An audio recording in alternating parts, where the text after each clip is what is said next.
and welcome to GraceCode Thursday. GraceCode Thursday is a series of webinars we organize every Thursday at 10, various HPC topics, such as this one today, which will be presented by Jean-Marc, Colley, Nabil, Garroum, and Alice Faure. But first, let me give you a little presentation of the organization team of the GraceCode School and GraceCode Thursday.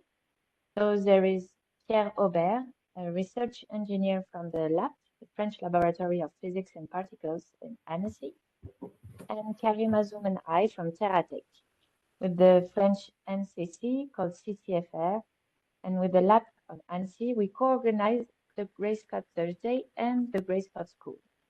So those 17 GraceCode Thursday you discover are held by 9 incredible teachers who each one of them give you webinars on their topics, introducing at the same time the program of the summer school. So what is GraceCode School? GraceCode School is a free summer school dedicated on programming and optimization on heterogeneous architecture. It was created 2 years ago by Pierre with a few people in Annecy, and we joined him last year to help him develop it not only in Annecy, but also in 12 satellite sites among 4 countries. Those satellite sites helped us reach more people by broadcasting the school live in their locations. And the summer school had a 2-week program, 1 week on CPU, 1 on GPU, and everybody was free to choose the courses they wanted to attend, thanks to our a la carte option. We finally trained last year over 500 people. Everything is available still on replays on our website. You can access it if you want, but everything is in French. This year, we are going European, so all will be in English, like this webinar. You have various ways to attend the school, as you'll see in the video I'm going to launch for you. And also, we invite you to be part of the team, become a satellite site yourself if you want to host the school. So we are able to provide you everything, all courses, containers, access to the teachers, and also to connect you with our growing HPC community. So let me now play the video for you, and then we'll be able to attend this webinar.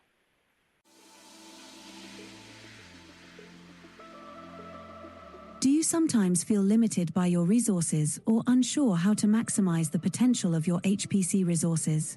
Imagine a place where collaboration, creativity, and learning converge with high-performance computing.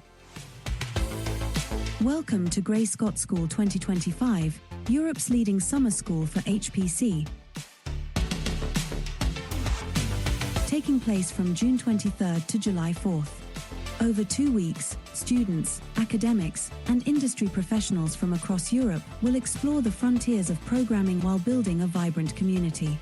Together, we'll discuss programming and optimization on heterogeneous architectures, highlighting their respective characteristics and limitations. You'll have a unique opportunity to explore generic optimization methods, as well as the latest technologies and languages for achieving optimal performance. The school is free and open to everyone, and you can participate in person in Annecy, France, with the teachers, at one of our satellite sites in Europe, or online via our live streaming. You can choose from an intensive program or a la carte courses to develop your skills at your own pace. With the first week dedicated on CPU and the second on GPU architectures, you will study computational accuracy, vectorization, parallelization, compilation, memory profiling, unit testing, and the various programming languages C++, Fortran, Rust, Python, and Julia.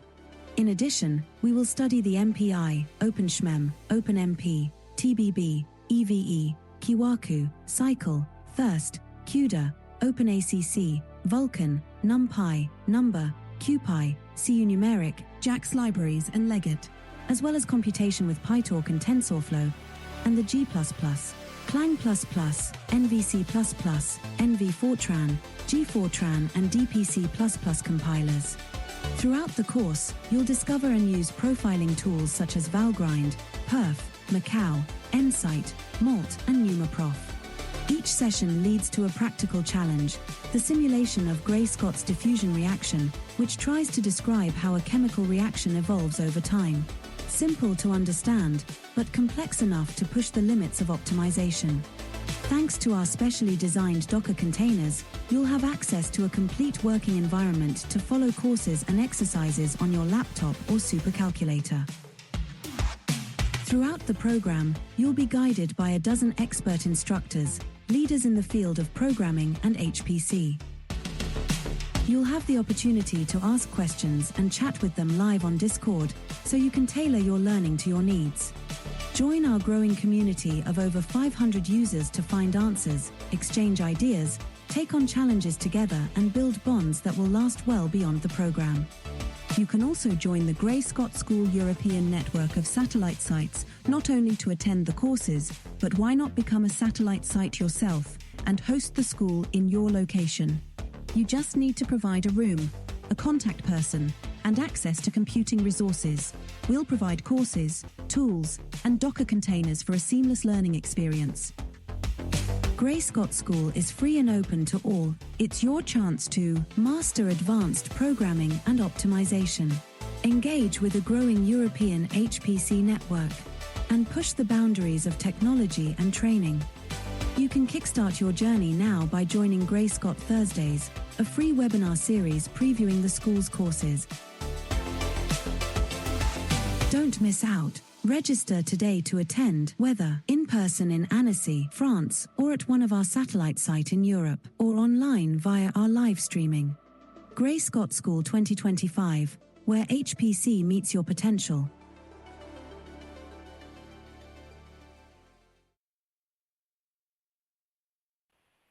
Thank you for watching the video. If you have any question regarding the upcoming school, you can ask them in the Q&A section.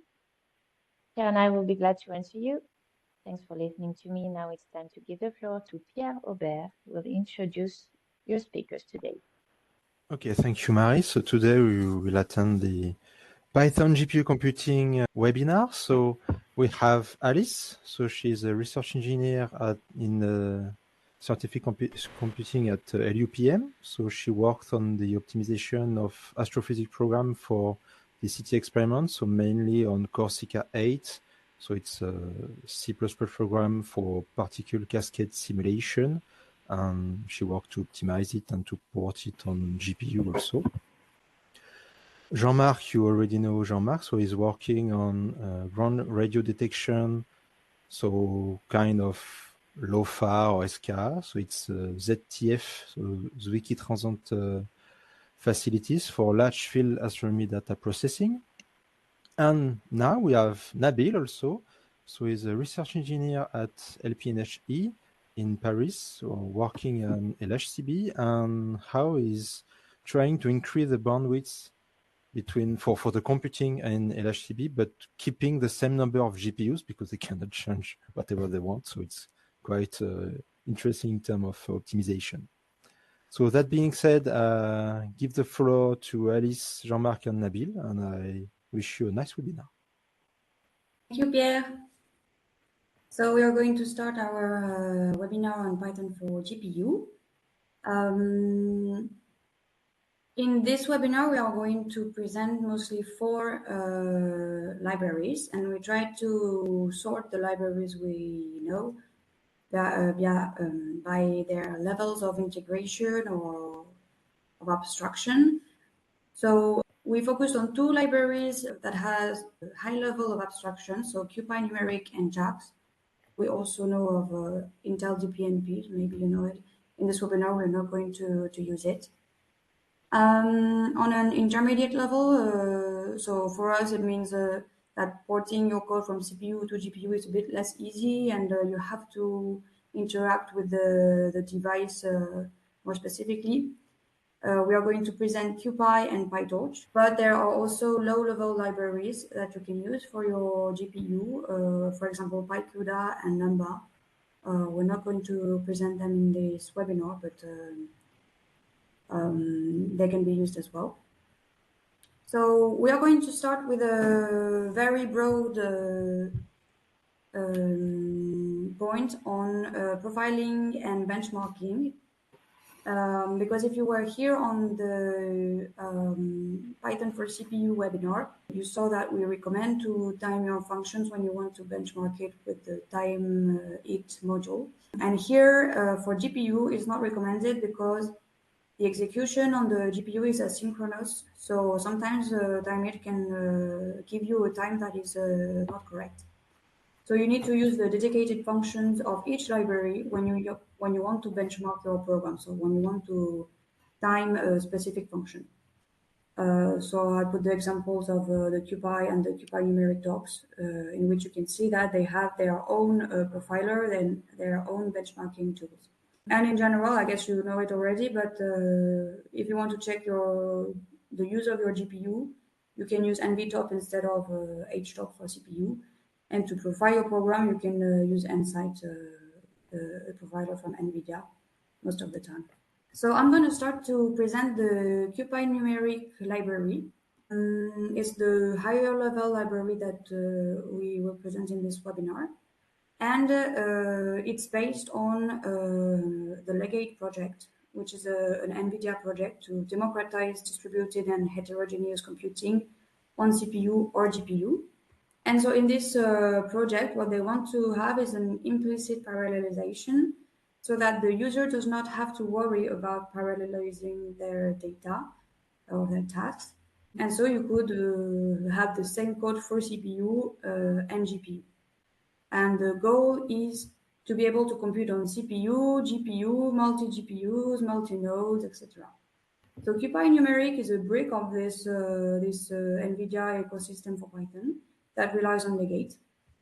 So on the next slide, you can see that cuPyNumeric is specifically a drop-in replacement for NumPy. So you import it as you would import NumPy, import cuPyNumeric as NP, and then you use it in your code. So it's based on Legate, and as Legate, it aims at scaling codes from single CPUs to multi-node, multi-GPU clusters, without the need to rewrite the code. So this is really their main particularity. Here you can see kind of a proof of concept that if you augment the throughput of your if you augment the size of the data that you pass to your GPUs and you augment the number of GPUs, with cuPyNumeric you have this weak scaling phenomena that indicates that porting on multi-GPUs is actually something that cuPyNumeric can do and can do efficiently. So this is on the stencil example. So maybe you saw in the slides or in the presentation of the webinar that sometimes we call it cuNumeric, and it's because it has changed its name last year, not for the first time. So it's actually a project that is in its beta phase, still in development. And the first beta release was in 2023, so 2 years ago. At first it was called Legate NumPy, then it was called cuNumeric, and now it's called cuPyNumeric. So it's a bit hard to follow because every year we have to change. But okay, for the moment it's called cuPyNumeric. I guess mostly to identify the fact that it also relies on cuPy. So on the next slide, I present the ways of installing and executing it. So to install it now, it has become easier. You can either use Conda or pip. So okay, you install it on an Nvidia GPU because it's made for Nvidia GPUs using the Legate driver, or for pip you use Nvidia cuPyNumeric.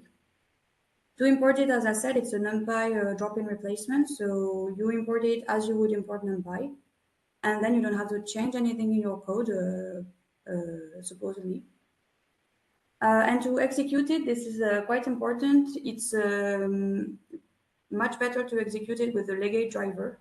It's the recommended way, and I think this is what allows you to really port it on GPUs.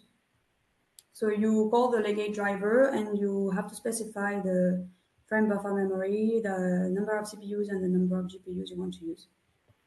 So in the doc and based on our experience, cuPyNumeric is just like CPU optimization libraries. It's more effective if you use a lot of NumPy arrays and functions in your code. So how does it work to port your code from CPU to GPU without changing your code? So cuPyNumeric does two types of parallelization that are implicit. One parallelization on data. So that means that it partitions the data across CPUs or GPUs.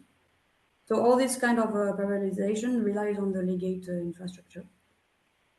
And also they do parallelization on tasks. So cuPyNumeric will produce a task graph. So on this example, you have an example of a directed acyclic graph.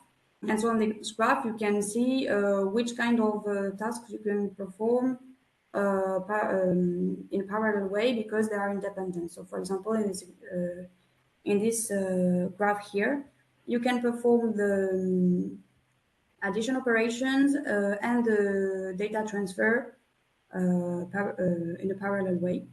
So it helps you to hide the latency of data transfers when you perform useful operations. So this is how it works.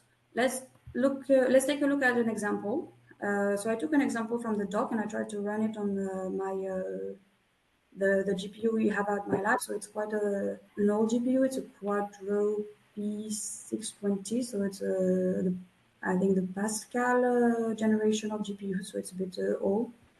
But still it's kind of supported by cuPyNumeric. So the Jacobi stencil being applied on a grid to mimic the diffusion of heat in a medium. So we import cuPyNumeric as NP. We also import the time function from legate.timing because it's the dedicated way to time our code. We create a grid at 0 Kelvin, I guess. And then we run the Jacobi stencil on this grid. So the grid is of size 100 times 100. And the Jacobi stencil is applied 1000 times. And so let's see how to run it on the CPU and on the GPU on the next slide. So according to the documentation, to run it on the CPU, you just have to specify I want to use one CPU on the legate driver. To run on the GPU, you also have to specify that you want to run on one GPU. So I tried this. From my test, I had to change a few things to make it work. The documentation maybe is not very up to date, or maybe it depends on the GPU you want to use it on. So for me, I had to specify 0 GPUs when I wanted to run on a CPU only. And so the execution time was 1 second, 1.6 seconds. And to run on GPU, I had to always specify the frame buffer memory or my code wouldn't run. So, well, I guess it's a good practice to specify it. So I had to specify that I want to use 1.8 gigabytes of frame buffer memory. So on my Quadro, the execution on GPU was only 3 times faster than the execution on CPU. So it's not a great result for code running on GPU, but it's on an old GPU that is kind of it's still supported by cuPyNumeric, but not the main target of it. So I would say maybe on the next slide, the limitations that I found in my test. So first of all, as I showed you in the implicit parallelization techniques that they perform, there is a lot of analysis of the code to distribute the data and to determine the dependencies. And this generates overhead. So It is supposed to be offset by pipelining the analysis with the calculations performed by the code, but this only happens if your code performs enough calculations. So you have to be careful to use a code that is really well suited for this library. And the main limitation I found myself was that since it is still in its beta phase, there are lots of bugs, less than last year, I have to say. The main problem I found is that the documentation is not always up to date, and I had trouble to find information on cuPy because there is just one documentation and that's all. Not a lot of people use it since it's a very new project. So I would say that the benefits of cuPy is that it's very easy to install and to use. So it's on the next slide. Very easy to install and to use. Very few to zero changes are required when you want to use it with your own code. So this is really the main goal of cuPy, and on the examples that they provide, it's a goal that is achieved. So I would say that it's worth testing on your project to see if it works. Very easy to test. You just replace NumPy with cuPy. And if it doesn't work with your project, you can still use a different library, such as the other ones we will present in this webinar. And to compare the performances of cuPy with the other Python libraries for GPU, you can join the Grace Code School this summer, and we're going to try it on newer GPUs and with our custom Grace Code code. So I will leave the floor to Jean-Marc, who is going to present you the JAX library. Hi, everybody. So I'm going to tell you now about the JAX library. JAX is a Python library for NumPy-like array-oriented computation. JAX contains several sub-libraries. It has an ecosystem guide on deep learning. JAX is designed for high-performance computing and support multiple hardware accelerator type device without code modification. JAX introduces a pseudo-language JAX expression to describe a numeric function, making transformation easier. JAX is also designed for large-scale computation by managing several devices at once. JAX coexists with NumPy, but he has his own array representation, the JAX array, with all the NumPy features. However, JAX arrays have a few special features. They are immutable, they are instances of JAX core tracers and play an important role to optimize computation, and they are associated with a device. Where NumPy use a view, JAX use copies, and the default type policy is different.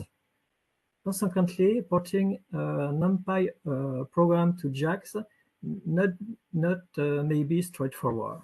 There are about 20 sub-libraries, including, of course, JAX NumPy.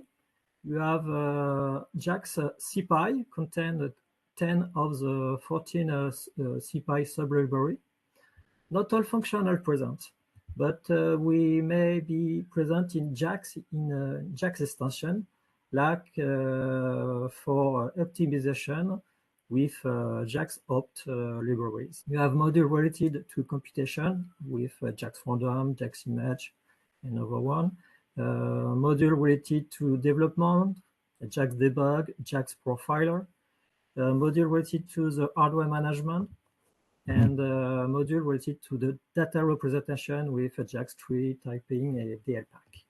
Here you have the GPU support status depending on the operating system. AMD GPU and TPU are supported under Linux. On Windows, support for Nvidia GPU is still experimental. JAX introduces the notion of transformation. A transformation is a function that transforms one function into another function. The typical example is JAX grad f, which returns the application derived from f. The following functions are the main transformation to know. So JAX grad, JAX vmap, automatic vectorization of a function, JAX JIT, apply on-fly compilation for the device just in time. And transformation can be combined, like JAX-JIT of JAX grad F. JAX-JIT is the key function to archive computing performance by adapting the code to the hardware, CPU, GPU, TPU. The transformation function generates its own bytecode called JAX expression, usable by other transformer function, notably by JAX-JIT. Here, the JAX expression of the derivation of square function. What's inside JAX? JAX uses the backend OpenXLA for compilation just in time. As you see in the previous JAX expression is not optimized. So start just-in-time step with the high-level optimization to eliminate redundant calculation, simplification of expression, reorganization of memory, vectorization, parallelization. At the end, XLA compiled matching code for the chosen hardware for the internal optimized HLO intermediate representation. Here you have a diagram summarize this step from Python code to compiled code for the targeted device. The difficulty in using JAX lies in understanding the condition for using the JIT function. Without going into the detail of the exception, we can formulate these following three constraints. First, just-in-time compilation is possible only on pure function. All output come from parameters. All output come from the function result. Output array are fixed shape. Second, JAX compilation focus on array data, and you must indicate the other parameter as static. For example, with a reduction function, the value of the axis. To do this, you can use the JAX function parameter static argument names or static argument names to specify the static parameter of the function. At least, JAX compilation optimize only JAX array and not the NumPy array. The just-in-time of JAX can be applied with a function, JAX JIT.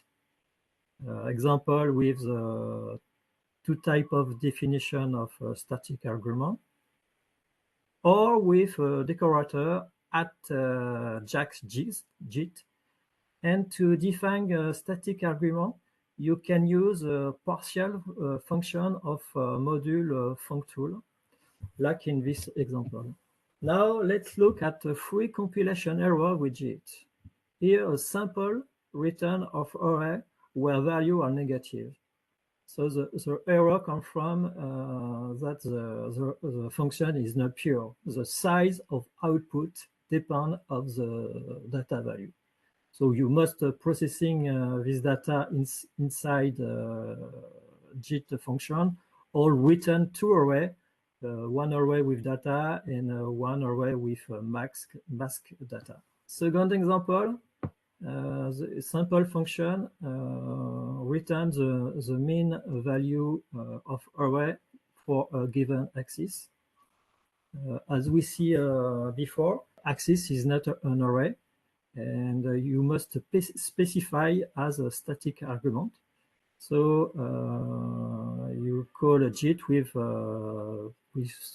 parameter static argument for argument axis, and the compilation is okay. In this example, you return the sinus of value of array, but you use a NumPy function. So the compilation is failed. So the correction is very simple. You just call the JAX NumPy array sinus in place of NumPy sinus. JAX and device. If you want to use GPU, you must create a JIT function, a JIT version of your function.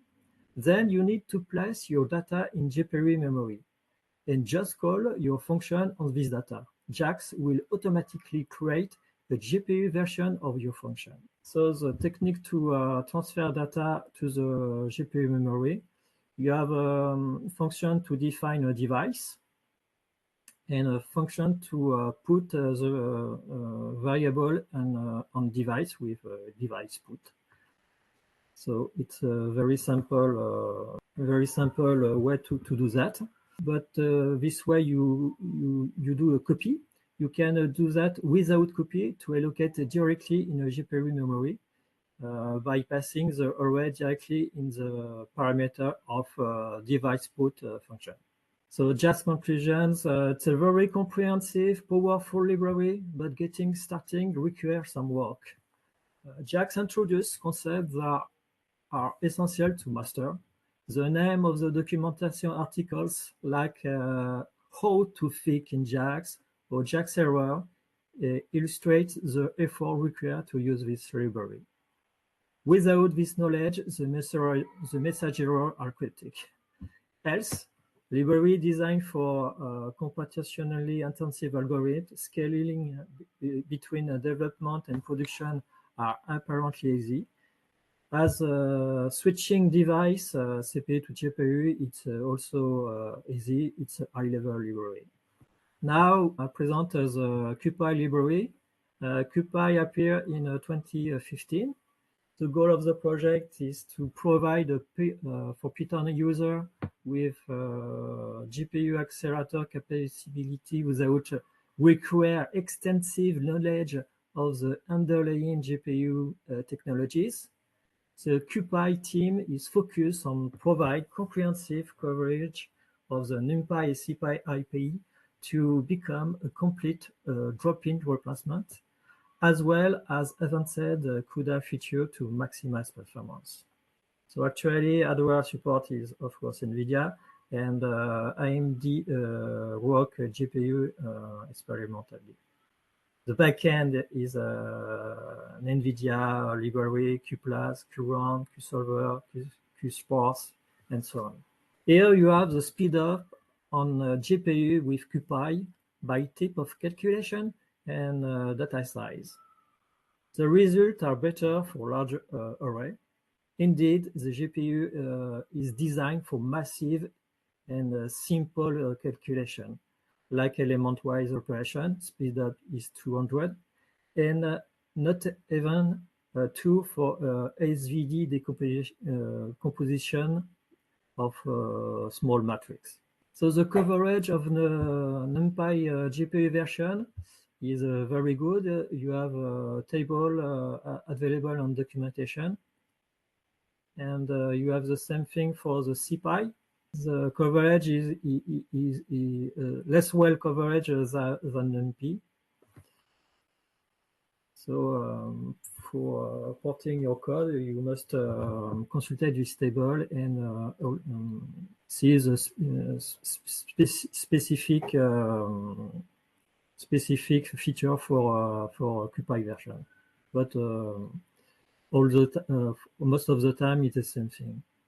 Memory management with cuPy is very easy. cuPy array is always stored on a GPU memory. So to copy array to CPU to GPU, you will just create a cuPy array with a NumPy array as parameter. To retrieve array to GPU to CPU from a GPU, you have a method get to retrieve an NumPy array from a GPU memory. To run a specific code on the GPU, you need to define a function called kernel. We have 3 ways to define it. The first is element-wise. It's an instance of element-wise kernel class defined by string. You must specify the type of input data, the type of output data, write your formula code, and give a name of your kernel. So as you can see, all of these operations are in a string. Reduction kernel, it's an instance of a reduction kernel class. It's also defined by string. And you have a raw kernel. It's identical to the CUDA kernel in a string, so it's C code. And the last one is a fusion, defined with decorator at cuPy fuse. Is defined with the Python syntax as normal function. The name of fusion comes from because it supports element-wise and reduction operation at the same time.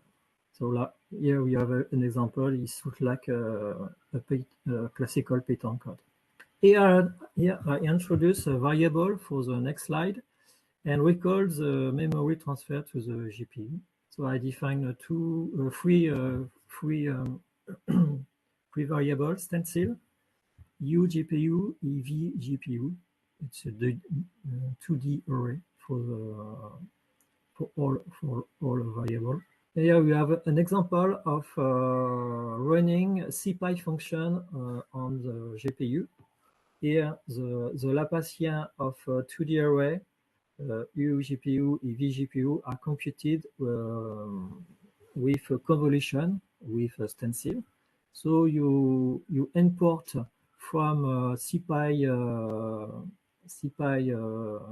cuPy version the convolution function, and you call it with the variable stored in a GPU.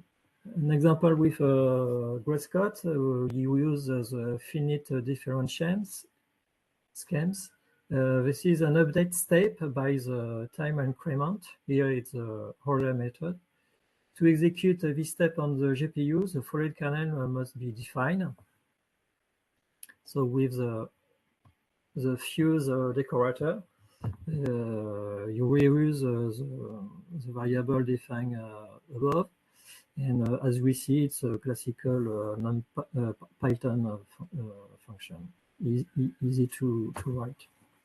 The conclusion on cuPy, the very positive feedback, no installation issue. The basic CPU, GPU memory placement mechanisms are very easy to use. No surprise when you use GPU's version of NumPy CPy function. The GPU kernel can be written with Python syntax. The porting of the resolution of the Grayscott equation was very fast, and the speed gain for naive adaptation are already significant, around 80. The documentation is good. So it's a mature library that allows you to easily port NumPy CPy code to a GPU. Before moving on to Pytorch, a few words on Python libraries for low-level GPU programming. This is not the objective of this presentation, but I want to point out that they exist. CuPy allows this, but also Numba in PyCUDA, of course. Thank you for your attention. Now I will give the floor to Nabil. So hello everyone. So I will take over Alice and Jean-Marc to present you the Pytorch library, which we consider as an intermediate library actually for computing. So a little history. Pytorch is a library that has been created by Meta, formerly Facebook, for mainly deep learning purposes. But for that, Pytorch combines several functions, among which arithmetic operation for tensor based on the NumPy model. So if you know NumPy, you can use Pytorch for the same operations. Deep learning operation, mainly for neural networks layers and graph deep learning.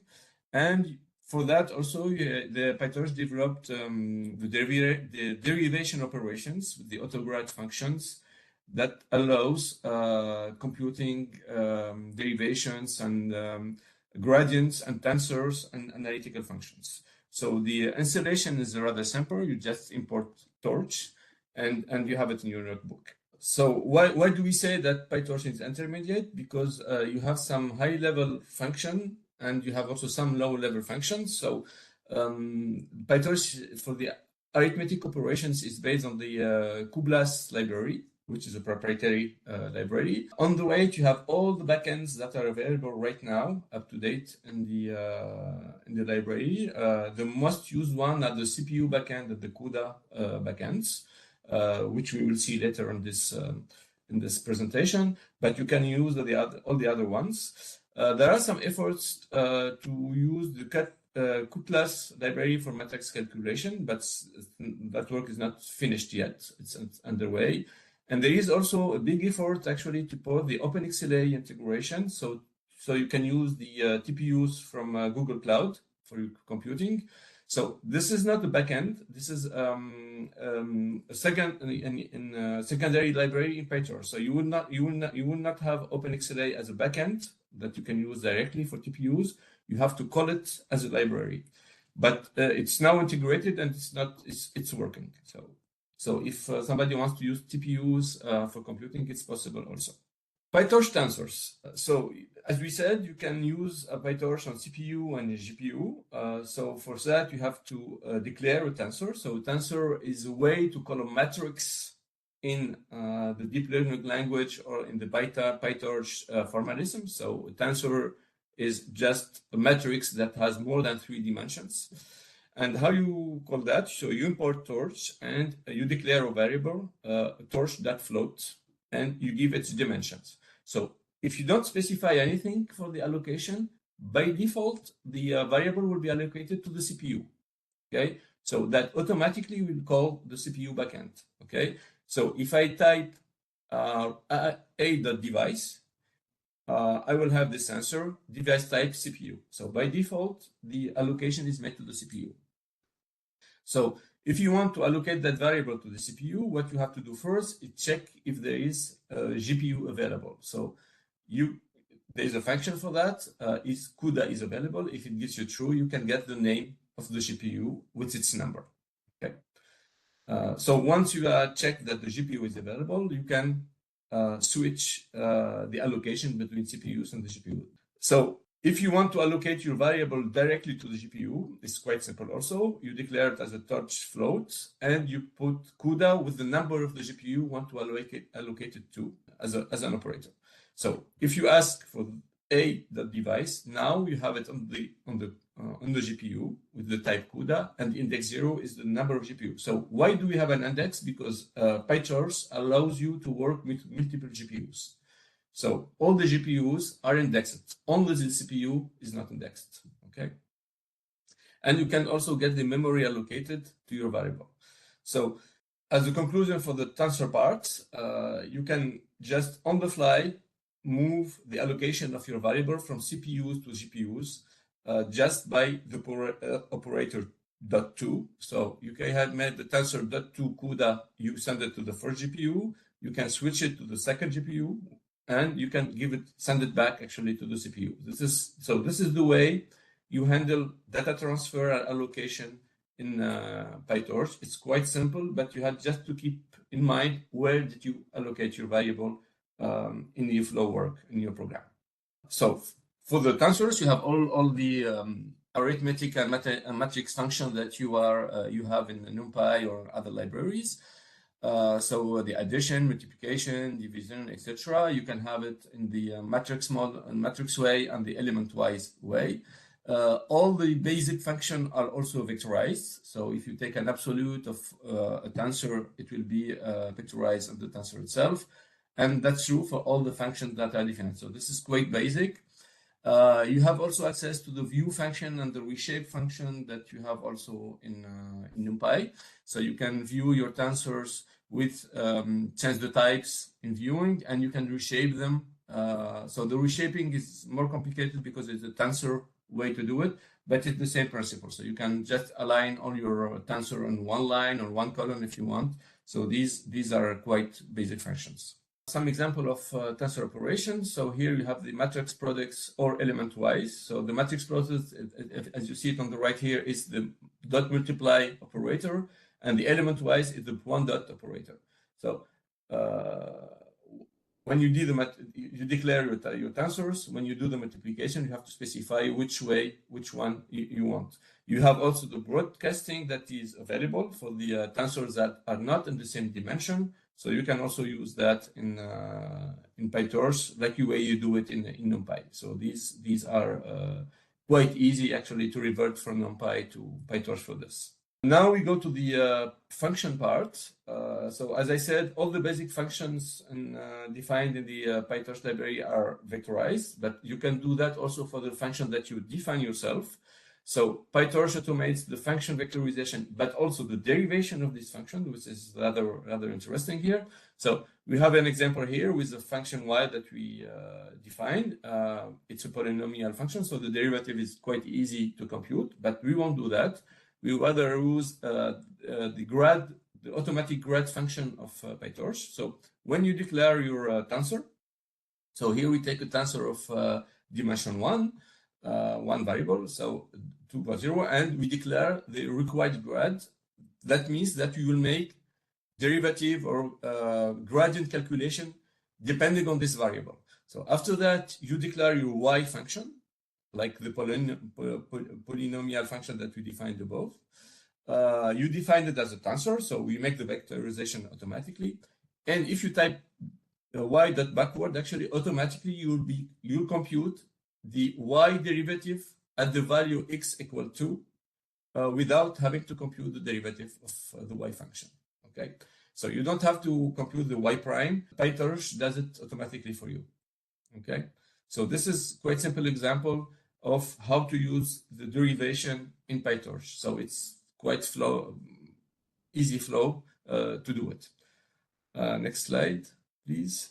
So that also works for composite functions. So here a point of context is necessary. Why Pytorch has developed this quite interesting automatic derivation? Because you have to do that in deep learning between the neural network layers. So you have to make composite derivations to calculate the gradient descent in deep learning. So that's why you have a very easy way to define gradient actually in Pytorch. So here we have example of two composite functions. You have y depending on x, z depending on y. So you define the x tensor. So here we take a more complicated tensor with bigger dimensions. We define y, we define z. And we don't calculate the derivation of y, we calculate directly the z backward, and we have the value of the derivation of z at the x tensor like we defined it. So all this is made automatically. So this is quite interesting actually for a lot of function or numerical derivations. Another approach is also possible. The derivation in the sense of finite difference is also available now with the Magnum library, which is based on Pytorch and on GPU, of course. So if you have a differential equation that you want to solve, you can do it through this library. It works very well on GPU directly. For profiling, so there is two ways to do that. You have the profiler integrated in Pytorch. You call it with Torch profiler, and for that you can profile the optimizer with the gradient. You can profile the loss, the steps of the optimizer, and all the matrix multiplication that you do, the tensor multiplication that you do on the code. And there is an easy integration of this profiler in VS Code to visualize the graph. And also you can monitor actually the memory transfer at the allocation of your variables. So you can see really where to optimize actually the size of your tensors and the transfer times. But you can also use the native Insight Nvidia profiler for GPUs. You import it the same way, but here you use it by CUDA.profiler as profiler. So the two works very well. The CUDA profiler is more accurate actually if you want to monitor some CUDA kernels that you coded yourself. As a summary for all the libraries that we presented to you, so you have actually a very large actually set of libraries available from cuPy, cuNumeric, JAX, cuPy, and Pytorch. Some of them are low level, some of them are intermediate, and some of higher level. So quite reasonably, JAX is the most complete one in the set because it allows all the work to do in the same library, including the deep learning if you want to do some of that, and the support of multi-accelerators. So what any kind of problem that you have in Python that you want to solve for computing, actually, you can have your happiness with one of these libraries, which are quite easy actually to handle and to start with. So this is my conclusion, and thank you for listening to us. And we're happy to answer your question if there is some. Okay, thank you, Nabil, Alice, and Jean-Marc. So there is few questions in the chat. So maybe we'll start with Garroum. What was tasks have hard time to fill up a single GPU? So I think it was for you, Alice, for the for 3 with the Pascal architecture. But yeah, Pascal is a bit old now, so it's. Yes. I think in my test with the Jacobi example and also on the Grayscale code, the GPU was used maybe at 80% or something like that. But if you have another experience on another example, yeah, maybe the filling up of the GPU is not ideal. Yeah, maybe with larger matrices or. But we Yeah. have time for that. Question from Baptiste. Can you use it even if another library tries to import NumPy behind the scene? Yeah, once you use cuPy and you have an extra library which using NumPy and it's import NumPy and what's going on? So I only tried to use cuPy with a NumPy library. That's all. I tried with SciPy also, and sometimes it works because there are some stuff that some API that has been cloned between cuPy and SciPy, but it's not very documented. I had to go back to the previous documentation of last year to actually find some occurrences of the SciPy function being adapted to cuPy. But I would say that yeah, you should really stick to NumPy when you use cuPy. Yeah, maybe my guess is also maybe the order of the importing is important, because if you import maybe cuPy at first, normally should say, okay, NumPy is imported, so use me, please. And if you do the opposite, maybe NumPy is used with an extra library, and then you import cuPy, and so there is 2 NumPy. But my guess is that I never tried, but maybe there is a trick like this somewhere. Yeah, maybe. Question from Hugo. Yes, I would also be curious regarding the bugs you notice using cuPy, if you can develop a bit. So the first bug as I noticed was maybe because I was a bit greedy and I wanted to try to run my Grayscale code with cuPy without. I mean, I changed the code to respect the best practices that cuPy specifies on their doc. So replacing the plus by numpy.add, stuff like that. This I did. And then I tried to run the code for not a big data set, but yeah, not the data set we have at the Grayscale school, but a bit less. And still it made the GPU crash.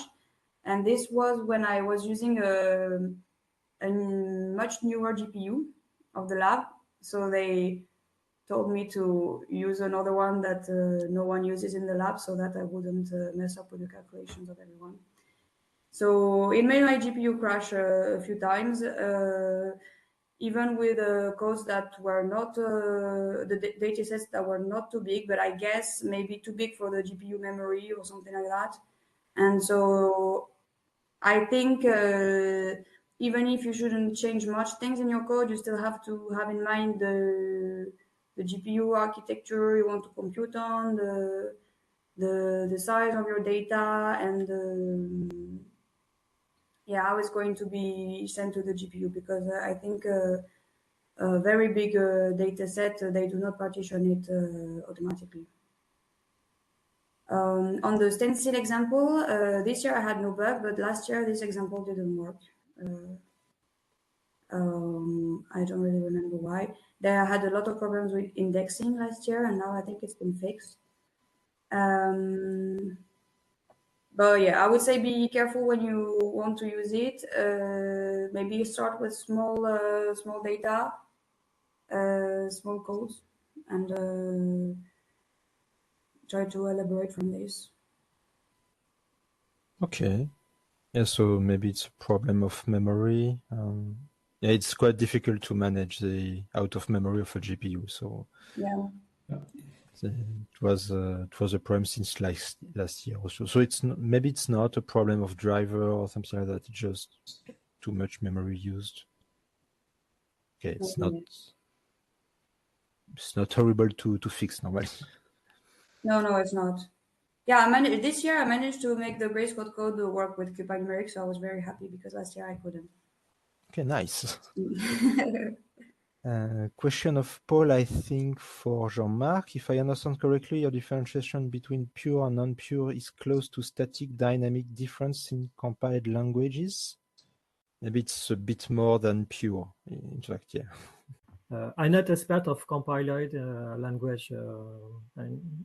I can answer to the question, but the first time I see the notion of pure function is in Fortran language.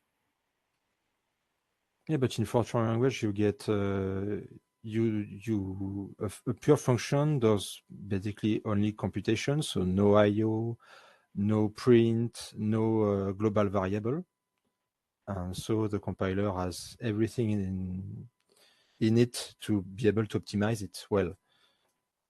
But if you said that you have an argument which is not a tensor, normally it's not a problem for a pure function, so it's a bit more than a classic pure function as Vincent presented to us at the beginning of the year, in the first webinars.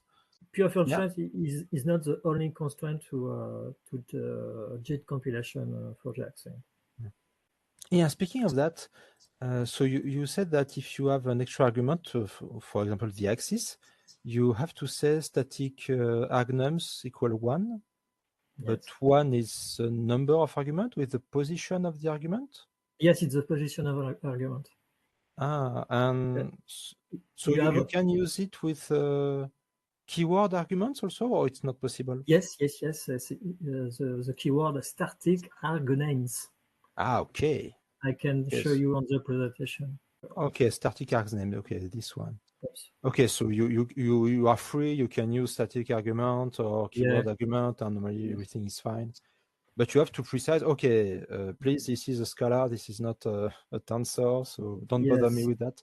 Yes. But you can trick it and say, okay, I pass a tensor of size 1, 1 dimension, 1 element, and it's okay.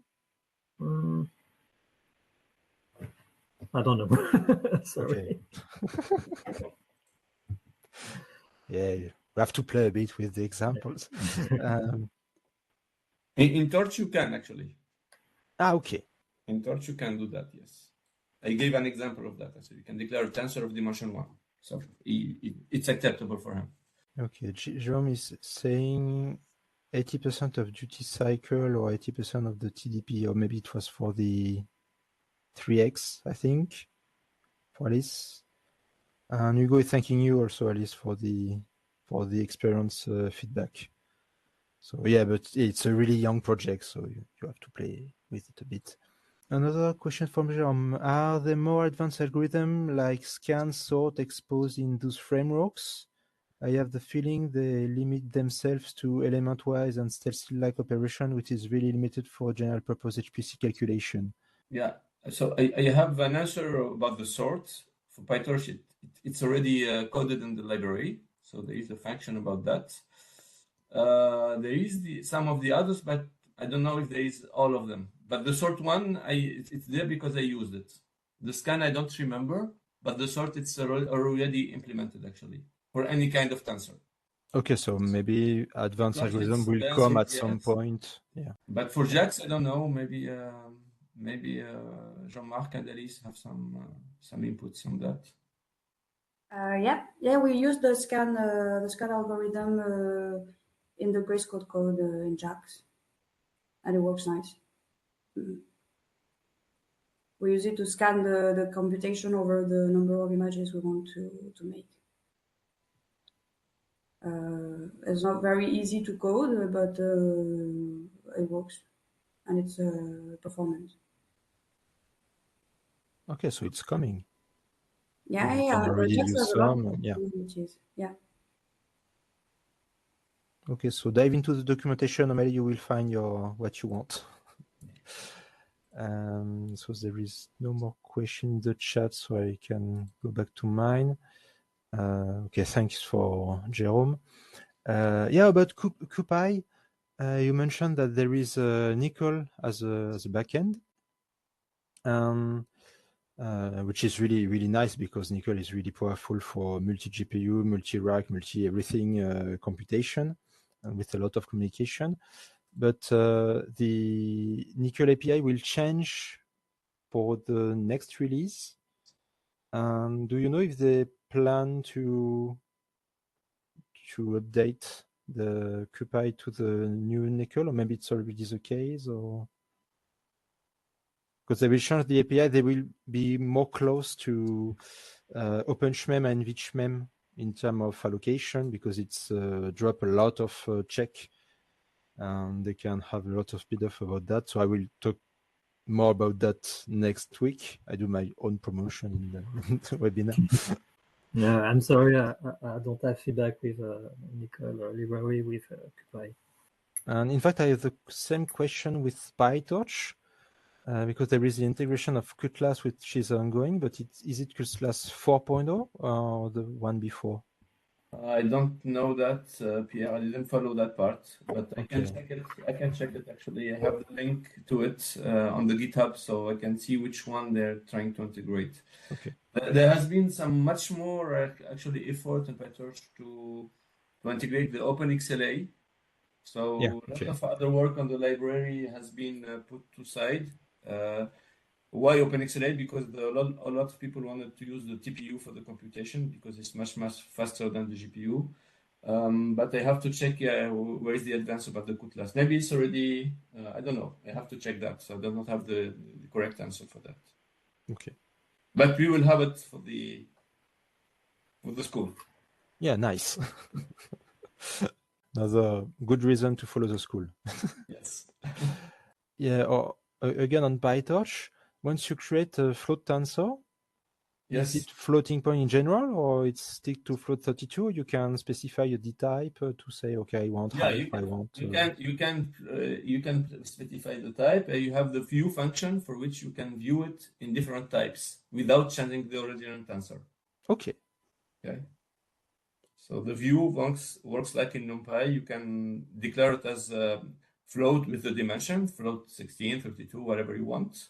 And with the view, you can modify it in the view without modifying the original tensor. Yes. So you can specify really the type that you want, and you can view that in the memory allocation. Also, the size changes, of course. Okay. And I think, yeah, maybe now float 8 is available also in PyTorch.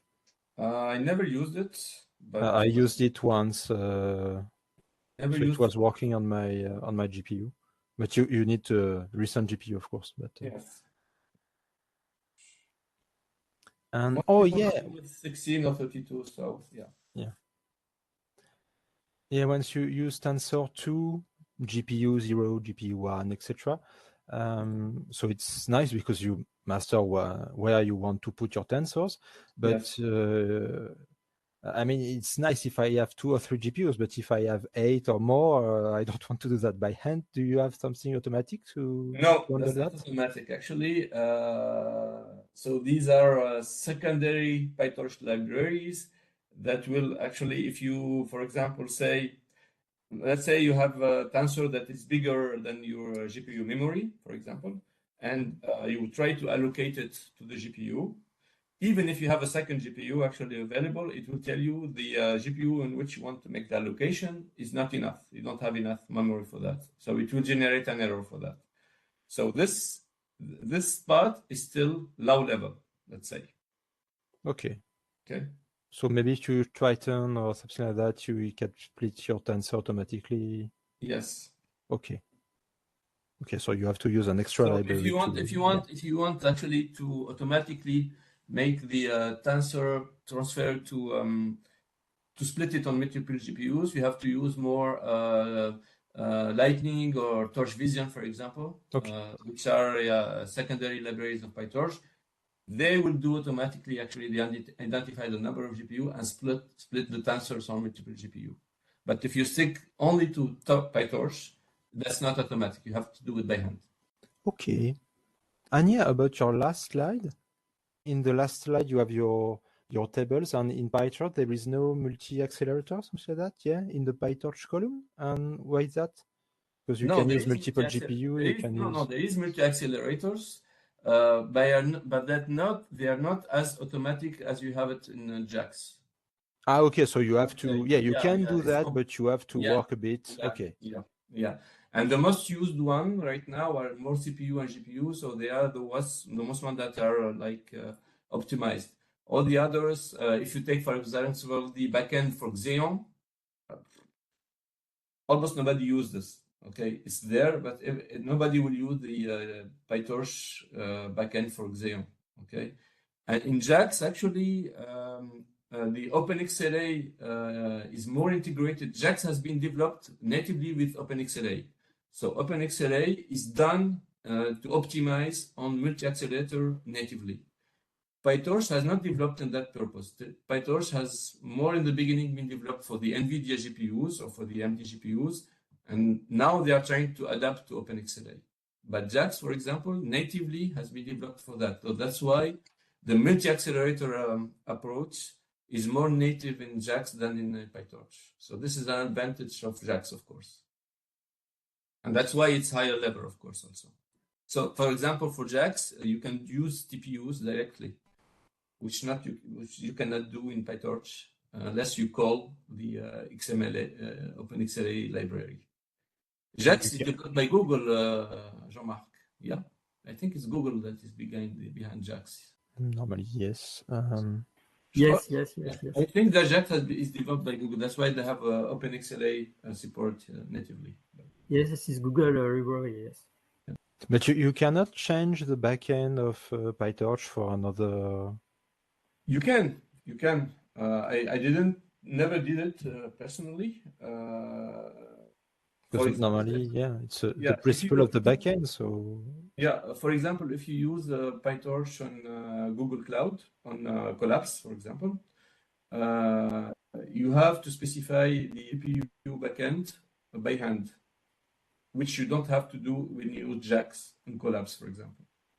Okay, JAX will figure out, okay, I want to use this.